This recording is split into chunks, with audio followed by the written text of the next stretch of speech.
Hello सभी दोस्तों को नमस्कार। मैं प्रमोद कुमार आज फिर आप लोगों के साथ एक नया टॉपिक डिस्कस करने जा रहा हूं, जो इस समय बहुत ही चर्चा में है, क्योंकि लगातार हीट वेव की वजह से और फॉरेस्ट फायर की वजह से हमारा जो ग्रीन प्लानेट है वो रेड प्लानेट में एक जलती हुई आग के रूप में परिवर्तित हो रहा है। तो ये बहुत ही चिंता का विषय है। इसी पर ये जो है टॉपिक, इसी को समझाने के बारे में प्रयास कर रहा है। तो चलिए ये टॉपिक स्टार्ट करते हैं। टॉपिक है रेड प्लैनेट। ये ऐसा क्यों हो रहा है? ये हो रहा है heat wave and forest fire के कारण। हमारा ग्रह धीरे धीरे जल रहा है क्योंकि यह गर्मी की लहरों और जंगल की आग के प्रकोप से पीड़ित है। जो हमारा ग्रह है वो धीरे धीरे आग की प्रकोप में आ रहा है। इन सभी कारणों के पीछे एक प्रमुख कारक मानवीय गतिविधियों से उत्पन्न ग्रीन हाउस गैसें हैं। जो इन सभी जो कारण हो रहे हैं, हीट वेव, जलवायु परिवर्तन, मौसम में अचानक जो है परिवर्तन आ जाते हैं, अधिक बाढ़, सूखा, ये सभी जो है, इन सभी का कारण जो है ग्रीन हाउस गैसों के उत्सर्जन से ये सारी समस्याएं उत्पन्न हो रही हैं। वर्तमान में हम जिस चीज़ का सामना कर रहे हैं वह अधिक दिनों तक या लंबे समय तक गर्मी की एक लहर है। जो इस समय जो गर्मी है वो अधिक दिनों तक बनी रहती है। इन गर्म लहरें समशीतोष्ण क्षेत्र को प्रभावित कर रही हैं। जो बहुत ठंडे प्रदेश होते थे उन्हें भी गर्म लहरें जो है ये प्रभावित कर रही हैं। ब्रिटेन 19 जुलाई 2022 को सबसे गर्म मौसम रहा। ब्रिटेन में 19 जुलाई 2022 को सबसे गर्म मौसम माना जा रहा है, जहां तापमान 40 डिग्री से ऊपर लगातार बना रहा। यहाँ तक कि आर्कटिक सर्किल के ऊपर टोम्सो और मेहमन जैसे स्थानों ने जून के अंत तक 30 डिग्री को छू लिया। तो इसमें बता रहा, जहाँ ब्रिटेन में लमसम औसत तापमान 10 डिग्री और आर्कटिक सर्कल में माइनस में रहता था, वहाँ का तापमान 30 डिग्री को इस बार जून में छू लिया, जिनका तापमान कभी 10 डिग्री से ऊपर नहीं जाता था। इन जो ब्रिटेन है और आर्कटिक सर्किल है, ये टोम्सो और मेहमन शहर जो हैं जगह हैं, उनका जो तापमान है 30 डिग्री से कभी ऊपर नहीं जाता था, लेकिन 10 डिग्री से कभी ऊपर नहीं जाता था, लेकिन इस बार 30 को छू लिया है।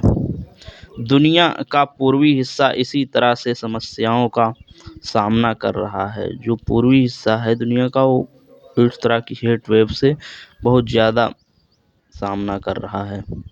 गर्मी की लहरों से चीन का बुनियादी ढांचा भी चरमरा गया है। इस बार गर्मी की इतनी अधिक गर्मी हुई है जिससे कि चीन का इंफ्रास्ट्रक्चर बहुत अच्छे से नहीं विकास कर पाया। तो इसलिए उसका जो इंफ्रास्ट्रक्चर प्रोजेक्ट है वो भी धराशायी हो गए। इसलिए चाइना में कई कंपनियां जो है इस समय दिवाला हो गई हैं, जो इंफ्रास्ट्रक्चर में काम करती थी। जापान में भी इस साल जून में पिछली बार तापमान 40 डिग्री से ऊपर रिकॉर्ड किया गया है। तो इस बार भी जापान में भी 40 डिग्री से ऊपर तापमान रिकॉर्ड किया गया है।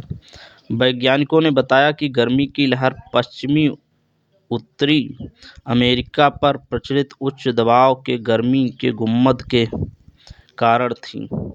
ऐसा होता है, जो ये ग्रीन हाउस गैसें हैं, ये एक गुम्मद टाइप का बना लेती हैं, जिससे कि तापमान को ऊपर सूर्य से प्रकाश आ तो जाता है लेकिन ऊपर रिफ्लेक्ट नहीं होता है। तो ये गुम्मद टाइप का बन जाता है और ये वातावरण में गर्मी बहुत ज़्यादा गर्मी हीट वेव बना लेती हैं और फिर ये हीट वेव ज़मीन की सतह के बराबर चलने लगती हैं, ना कि ये ऊपर उठती। इसलिए ये जो है ये गुम्मद जो है गर्मी को चारों तरफ प्रसारित करता है। जैसे यह गर्म हवा ऊपर की ओर उठती है, उच्च दबाव प्रणाली सतह पर धकेल देती है। ये गुम्बद होने के कारण ये ऊपर गर्म हवा उठना चाहती है, लेकिन वो फिर नीचे की तरफ ढकेल देती है। संकुचित होने के कारण ये अधिक गर्म हो जाती है और ये बहुत निश्चित क्षेत्र में बहुत भारी हवा होने के कारण ये बहुत ज़्यादा गर्म हो जाती है, जिससे कि ये विभिन्न धाराओं में बढ़ जाती है और ये एक ग्रीस गर्म लहरों के रूप में परिवर्तित हो जाती है इसी गुम्मद से। और जो है हीट वेव का दूसरा कारण, इसका अप्रत्यक्ष कारण उत्तरी अटलांटिका में जेट स्ट्रीम भी है। ये उत्तरी अटलांटिका में जेट स्ट्रीम हवाएं होती हैं, इनके कारण भी जो है ये हीट वेव चलने लगती हैं। तो जेट स्ट्रीम को हम किसी दिन विस्तृत रूप से डिस्कस कर देंगे। चलिए, जैसा कि सभी दोस्तों को पता है, मैं पिछले वीडियो से एक प्रश्न डिस्कस करता हूँ जिसका सही जवाब कमेंट बॉक्स में बताना रहता है। तो आज का प्रश्न है, चीन ने आनुवांशिक संशोधन द्वारा कितने प्रतिशत चावल की उपज बढ़ा लिया है। कल का जो टॉपिक था जेनेटिक इंजीनियरिंग से संबंधित था, वो चावल के जीन की कॉपी, जीन मॉड्यूलेशन के द्वारा चाइना ने बहुत अच्छा चावल उत्पादन प्राप्त किया है। तो कितने प्रतिशत चावल की उपज में वृद्धि हुई है, ये आपको बताना है। तो देखते हैं इस प्रश्न का जवाब सबसे पहले कौन देता है। अगर ये पढ़ाई अच्छी लगती है तो हमारे channel Pramod Kumar only for study vision को लाइक, शेयर, सब्सक्राइब करें और इसे आपने आस पड़ोस के पढ़ने वाले छोटे बड़े भाई बहनों के पास भी इसे शेयर कर दिया करिए, जिससे कि हमारा चैनल और बढ़े और लोगों को इससे लाभ हो। तो पूरा वीडियो देखने के लिए सभी दोस्तों को बहुत बहुत धन्यवाद।